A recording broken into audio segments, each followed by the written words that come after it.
Oi, dia desses, eu e a Ana tivemos o privilégio de conversar com o Emicida. Ao contrário das entrevistas que normalmente a gente faz aqui no Meteoro, essa não foi transmitida ao vivo, ela foi gravada. Quem proporcionou esse encontro foi a Netflix, que está lançando um documentário chamado Amarelo, é tudo pra ontem.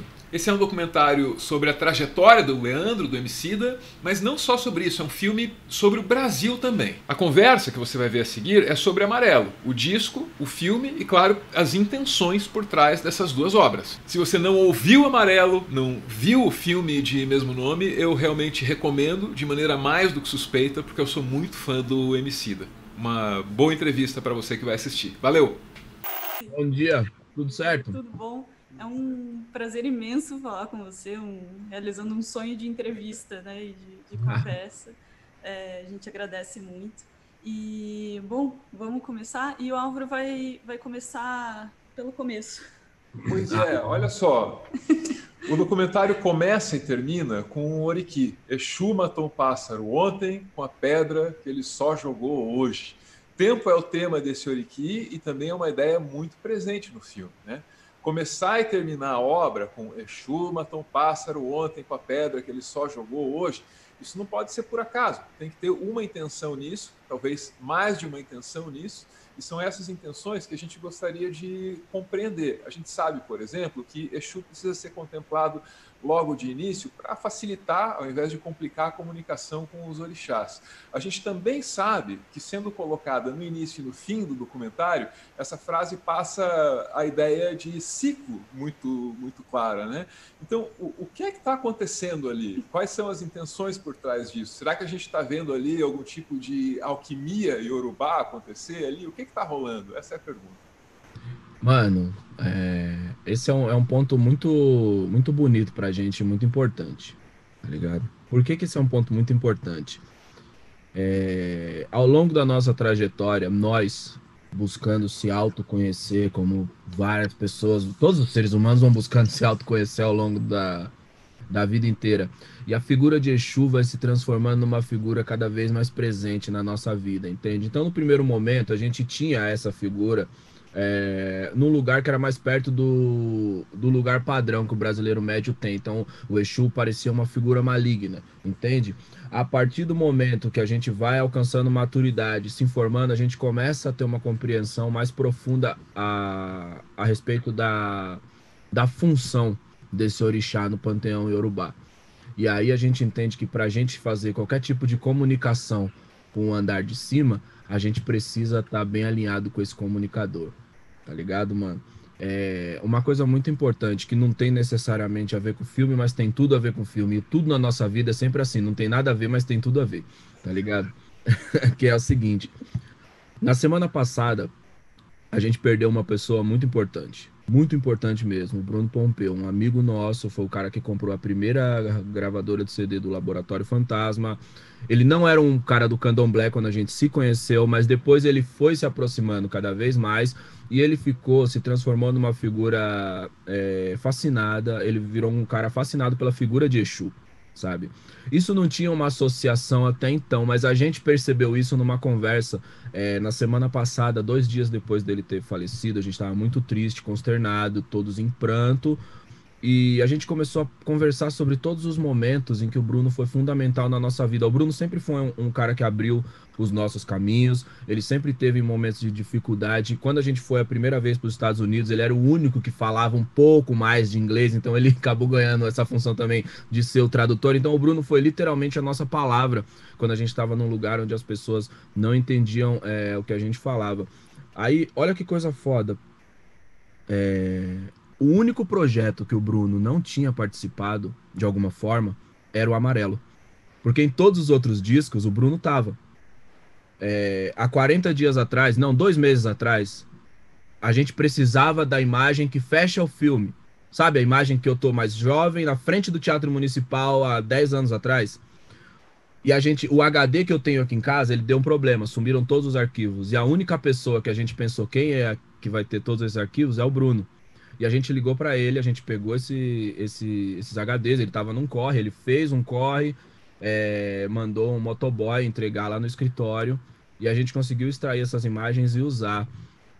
de alguma forma, a gente sente que o Bruno, ele era um Exu, tá ligado? Ele foi o responsável por abrir tantos caminhos pra gente e ele precisava, nesse momento, finalizar um ciclo, tá ligado? Ele foi um grande abridor de portas para todos nós. E aí ele coloca essa assinatura dele no Amarelo, que era o único projeto que ele não tinha participado, e o filme finaliza com a imagem que estava guardada nas gavetas dele, que ele brigou pra caramba pra fazer há 10 anos atrás.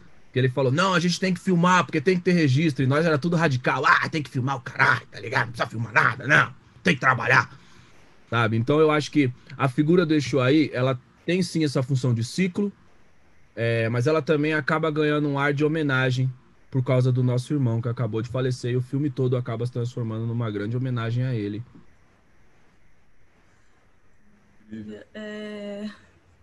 Eu não estava esperando essa resposta, tô um pouco emocionada.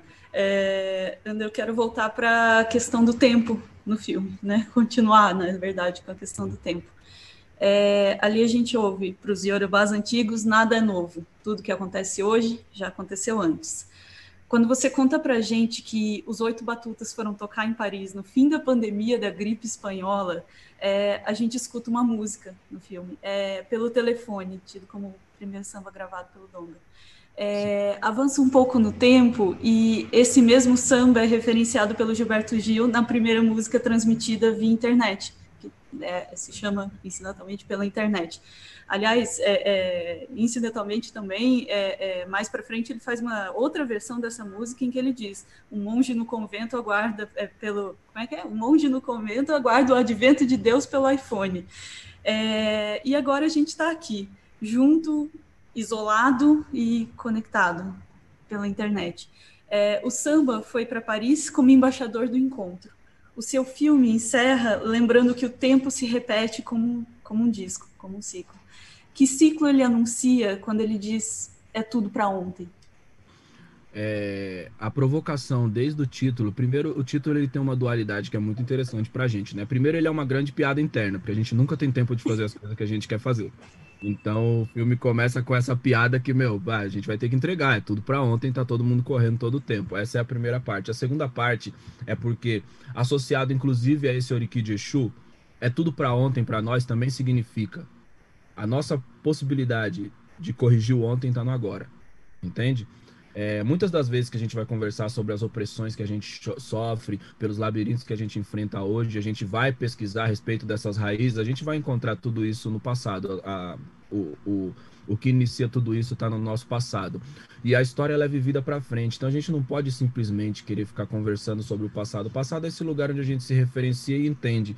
Mas a história ela é vivida para sempre. Então tudo que a gente faz hoje é para que o hoje, que amanhã vai ser um passado, não seja uma repetição desse ontem que para nós foi o episódio que pariu esse monte de labirinto no qual a gente se perde, sacou? Eu acho que é isso. O ciclo e falando sobre o ciclo, eu acabei de acordar, tá, pessoal? Então vocês também pegam leve comigo, tá? Tá de boa, tá de boa, tá de boa. Eu acho que o ciclo é porque é o seguinte, a gente tem uma sensação, e acho que até com os discos acontece da mesma forma. A gente vai construindo e ao final do disco a gente observa e vê o que o disco tá dizendo. Tá ligado? Não é o que nós queria dizer. A gente sabe as emoções, mas o que o disco tá querendo dizer, o que o disco tá dizendo. E eu acho que no filme acontece uma coisa semelhante. O que é que o filme tá dizendo? O filme termina, não sei se essa foi a sensação de vocês, inclusive se vocês quiserem dividir comigo a sensação de vocês, eu vou ficar muito grato. O que o filme termina dizendo a gente produziu muita beleza e muita grandiosidade que passou longe dos nossos olhos, entendeu?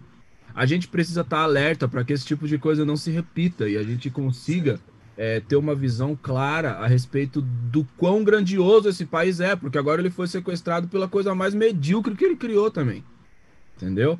Então, de alguma forma, o ciclo que se encerra, o filme tenta sugerir que o ciclo que se encerra, ou deve se encerrar, é o ciclo de louvação da mediocridade, entendeu? O Brasil é gigante. Eu eu tive essa impressão de que abre-se um ciclo, né? Encerra-se algo, né? Como se encerrou com a ida dos 8 Batutas, enfim, né? A gente encerra lá algo terrível e o samba vem como embaixador da alegria, do encontro, do retorno. Para mim, teu filme é isso. É isso. Eu acho que é isso. Todo tempo é sempre o recomeço, cara. Sempre tem um recomeço, entendeu? A gente tá sempre recomeçando. Às vezes é difícil perceber, mas a gente tá sempre recomeçando. Emicida, o grande hit do Amarelo aqui em casa é Canané, Iguape, Ilha Comprida, né? É o que a gente ouve no Repeat Forever aqui em casa, assim, né? E a gente sente essa faixa como algum tipo assim de síntese da tua trajetória, porque a letra mistura essa energia assim de uma busca por justiça, que é potente, né, da força, do combate e tal, com um princípio de acolhimento, de paz, de cuidado, né? E na tua discografia essas coisas vão se misturando assim com o passar do tempo. O filme, aliás, também faz essa mistura aí dessas energias e tal, né? Mas nessa música que eu estou citando aqui em especial, isso fica assim, tipo, muito óbvio, né? Tem uns versos lá, tipo, metrópoles sufocam, são necrópolis que não se tocam, então se chocam com o sonho de alguém. São assassinas de domingo, apausato do que é lindo, todos que sentem isso são meus amigos também. E aí, parte desses versos aí, né, para a gente conseguir formular a pergunta aqui. Primeiro, né, é na dor que a gente se reconhece, né? Quer dizer, quem sofreu ou foi ferido de uma determinada forma consegue reconhecer de maneira instintiva e subjetiva aqueles que sofreram a mesma coisa ou parecido, ou uma opressão com outro sabor, com outro gosto lá, né? Porque se a resposta for afirmativa, então, sei lá, Amarelo e o filme, em consequência, é tipo assim, são um ponto de encontro e de cura para essas dores, né? Porque, tipo, eu que tenho minhas dores, eu me sinto acolhido e curado ali, tá ligado? Sim. Esse é um ponto muito valioso, mano, e eu acho que essa é uma camada, talvez a camada da superfície onde a gente chega, porque infelizmente tem uma dor que conecta a gente, mas o que a gente é além da dor, sabe?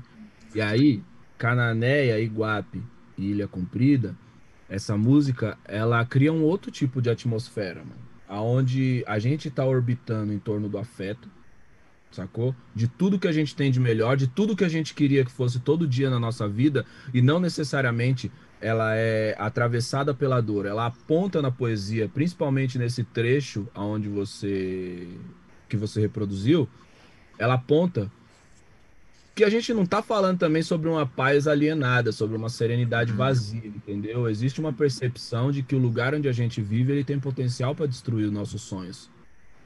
Mas a gente não pode se desconectar de que a gente é feito pelos nossos sonhos. A gente é quem a gente acredita que a gente é, tá ligado? Então, acho que é nesse lugar que a gente joga a luz, tá ligado? Nessa poesia. Pra mim, é foda, né? Amarelo foi o disco que eu mais estudei, mano. Tá ligado? Foi o disco que eu mais estudei pra fazer, porque eu queria estudar linguagem, eu queria estudar percepção, eu queria tirar a palavra, né? Então tem menos palavra do que, sei lá, se a gente pegar, por exemplo, a primeira mixtape Amarelo, meu Deus do céu, tá ligado? Tipo, tem música que tem muito menos palavra, né? Tipo, eu quis tirar a palavra para explorar mais a sensação. Por que eu quis explorar mais a sensação? Porque a música ela é uma comunicação que acontece em dois campos, sabe? Tem um campo emocional e tem o campo racional. O campo emocional é esse lugar, mano, onde a música conversa com a nossa emoção. Então a gente vai cantar uma música em inglês sem saber nada do que o cara tá falando ali, mas a emoção tá conversando com a gente. O campo racional é o lugar que eu domino um pouco mais por causa da letra, né, mano? Eu sou um cantor de rap, eu elaboro poesias. Quando eu vou usar o campo racional, eu quis usar ele somente no Amarelo como alguém que tinha força de ser um propulsor do campo emocional. Então tem uma pesquisa muito grande de colocar uma palavra, de tirar uma palavra e deixar o vazio, o entendimento, o respiro, tá ligado? Muito se disse quando o disco saiu, o Emicida ele voltou mais tranquilo, tá ligado? O Emicida voltou diferente do Emicida combativo dos outros discos. A verdade é que tem uma pesquisa estética ali dentro, sabe? Eu tô tipo conduzindo uma pesquisa estética também, porque para mim é um exercício de tirar palavras, tem uma coisa meio haikai, sabe? Eu quero tirar palavras, tirar o máximo de palavras de dentro daquilo para poder potencializar a emoção. Parece uma estratégia meio suicida também, né? Porque, tipo, você vive de falar coisas, E aí, de repente, você tá tirando as coisas que você fala para deixar que a emoção exploda. Mas para mim isso também é fundamental, porque a emoção, ela une todos nós, saca? Essa coisa da Principia, um sorriso é a única língua que todos entendem, é a minha forma de dizer que a ponte que se constrói instantaneamente é a emoção. Quando a emoção se conecta, a gente não precisa falar mais nada, entendeu? Então é uma grande busca para colocar a emoção no panteão do encontro. E o Amarelo é um disco de encontro, né? Para mim, inclusive, né? Depois de, tipo, sei lá, ler Macunaíma, sei lá, A Terra dos Meninos Pelados, que eu tive que ler agora de novo por causa do trabalho de escola da minha filha. Eu acho muito foda que tem o título do Macunaíma, o subtítulo do Macunaíma do Mário de Andrade é ultra problematizado, saca? Porque ele chama o Macunaíma de um herói sem nenhum caráter. E as pessoas têm uma interpretação da palavra caráter como se fosse uma frase que exprime uma espécie de realidade moral. Então ele não tem caráter, ele é uma pessoa desonesta, né? Mas a verdade é que esse herói sem nenhum caráter é porque o brasileiro não tem nenhum caráter, no sentido de caráter ser um radical de característica, de origem, né? Então o mexicano descende do Azteca, é uma sociedade que tem uma característica azteca, né? Ele tem uma sociedade de caráter azteca. Agora, qual é o caráter do brasileiro, dessa experiência Brasil? Não das sociedades indígenas, que já existiam aqui, não dos africanos, tá ligado? Porque eles estavam no continente africano e vieram para cá involuntariamente. Qual é o caráter da instituição Brasil, tá ligado? E aí eu acho que Mário de Andrade é genial nesse sentido, porque o caráter da instituição Brasil é o encontro, tá ligado? E aí, o desafio dos últimos 5 séculos é fazer funcionar sem matar os outros, tá ligado? Fazer funcionar sem destruir o que produziu de melhor, sacou? Então, tipo assim, fala-se, o Brasil é o país da miscigenação, isso é um fato, mas infelizmente a gente não consegue fazer a sociedade reconhecer a beleza disso da forma que deveria, e quando a miscigenação escurece, as pessoas são bastante prejudicadas. Então a gente falha nesse projeto de sociedade, nesse sonho, esse superpoder que é o encontro acaba sendo dizimado pelas opressões arcaicas que ainda amaldiçoam esse lugar, sabe? Respondi? Respondi, né? Super! A gente vai pro final do tempo. Não sei se dá para falar do último encontro, Ana. Vamos tentar? Vamos ver se eu consigo elaborar. Vai precisar fazer haikai, super poder de síntese aí também. Você falou sobre né, a redução das palavras, e quando a gente reduz, elas explodem em significado, né? Elas permitem, né, que a gente encontre com elas e elas explodam com outros significados. Pensando na relação do filme com o disco, você percebe que o documentário ressignifica coisas em amarelo? A gente está pensando especificamente na história do Wilson das Neves, né, que pra gente nos tocou muito. Aquela né? música é outra cara, depois do documentário. Aquilo... Né, Quem tem um amigo tem tudo, disso que a gente está falando. Transformou tudo, assim, enfim... se sim, né, se o filme ressignifica algumas coisas no disco, o que, né? Olha que coisa louca. Quantas vezes a gente conhece uma pessoa, conhece um livro, conhece um filme, conhece uma música e a gente se interessa por essa pessoa, esse livro, esse filme, essa música. Mas quando a gente se aproxima dessa pessoa, a gente conhece outra camada dela e a gente fica mais fascinado ainda. E aí a gente vai se aproximando mais, e assim nasce uma amizade, assim nasce um amor, sabe? Eu acho que a coisa mais bacana que tanto o disco quanto o documentário fazem é fazer essa grande sugestão de a gente precisa se aproximar, porque a gente vai se apaixonar por uma série de camadas que as outras pessoas têm. Então, ó que louco, né? A gente tinha uma música há um ano atrás falando sobre amizade. Para as pessoas que não conhecem a minha história, a história do Wilson das Neves, as histórias que a gente viveu juntos, é uma música sobre amizade somente. Cada uma das etapas do Amarelo, seja no podcast, seja no documentário, seja nas experiências que a gente fez ao vivo antes de começar a pandemia, nas poucas experiências que a gente fez ao vivo, as pessoas vão sentindo como se elas estivessem destravando umas fases do videogame, saca? E eu acho que no documentário a gente consegue concluir esse destravamento de fase, vamos dizer assim, porque as pessoas conseguem mergulhar na emoção que gerou a canção, tá ligado? E a gente volta para aquela parada da ponte emocional. E aí, de alguma forma, a palavra... No disco anterior, né, o disco sobre crianças, ele já tinha uma coisa assim, quando eu escutei ele por último, eu lembro que eu pensei assim, as pessoas vão falar que o Emicida tá muito fofinho, tá ligado? Porque tinha passarinhos, tinha casa, tinha uma...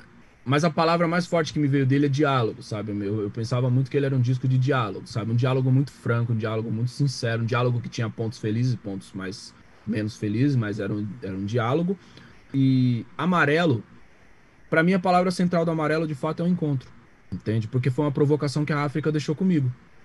Entende que eu era um ser humano, eu sou um ser humano, né? Eu tava ali, eu tinha esse buraco no peito que eu ficava, pô, meus ancestrais, a terra dos meus ancestrais, eu nunca visitei, me roubaram todas essas histórias, né? Como existe no nosso país uma massa extremamente aculturada, porque não tem essa conexão com as informações da África. E eu voltei, mano, pensando, tipo, quando eu cheguei na África, eu senti como se eu tivesse colocado essa peça do quebra-cabeça que faltava, sabe? E aí, nesse tempo que a gente passa por lá e por vários países, eu me sinto esse ser humano completo. Quando eu volto pensando demais, assim, eu peguei um voo de 8 horas, né, pro Brasil, 9 horas, não, 9 horas, e eu voltei o voo inteiro pensando, tá bom, e o que que eu sou agora, tá ligado? O que que, tipo, qual que é a minha busca agora? Eu até falei esses dias pro Silvio de Almeida, assim, a sensação que eu voltei da África foi tipo assim, puta, foi a temporada final agora, né, mano? Tipo, que histórias que eu vou contar? E aí eu me sinto muito provocado a fazer um mergulho tão intenso dentro da realidade do Brasil, entendeu? Porque é isso que nós somos, pessoas que nasceram no Brasil. E aí como que a gente divide as emoções e as inspirações desse ambiente aqui, que não são novas, saca? Tipo, isso é uma parada que veio me provocando demais. Eu acho que Amarelo é a primeira manifestação nesse sentido. Tem muitas coisas, né? Tem, tipo, Amarelo sobraram muitas músicas, tem uma segunda parte que a gente ainda precisa bater o martelo aqui para fazer ganhar a luz do sol. Mas tem muita coisa ainda, tem uma pesquisa gigante aí, mano. Maravilha. Emicida, privilégio enorme poder falar contigo, né? Queremos deixar o agradecimento aí para ti, para toda a galera aí que possibilitou isso. Estamos loucos para ver qual é a tua próxima coisa, entendeu? Sempre. E vamos estar sempre acompanhando aí. Muito obrigado. Obrigada. Pessoal, brigadão demais, tipo, admiro demais vocês. Eu vi o último vídeo do canal, gostei muito. O meu favorito, e que foi o vídeo que me mandaram e que eu pirei, foi um que vocês fizeram uma imersão onde vocês encontraram a semelhança com o Jorge Ben, saca? Lembra desse? Lembra desse? Sim. Esse vídeo, pra mim, ele é muito foda, porque realmente a gente tem muito fragmento de muita coisa na nossa construção.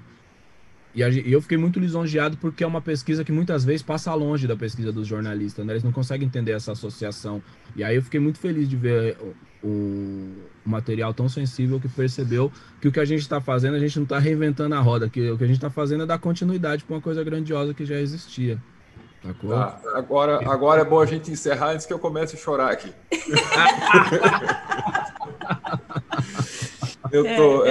E assim, ó, para manter o princípio da coisa e encerrar como começou, eu queria dizer que Exu matou o pássaro ontem com a pedra que ele só lançou hoje. Muito obrigado, Leandro. Obrigado, meus amigos. Fiquem bem. Igualmente. Valeu. Valeu. Esse vídeo que o Emicida mencionou aí no finalzinho, Jorge Ben, Chico Science, Emicida e Ancestralidade, esse é o título, né? Esse vídeo de fato é assim um orgulho da casa, a gente fez com muito amor, porque você sabe, aqui no Meteoro a gente gosta de misturar as coisas que ama, e essa é justamente a proposta desse vídeo.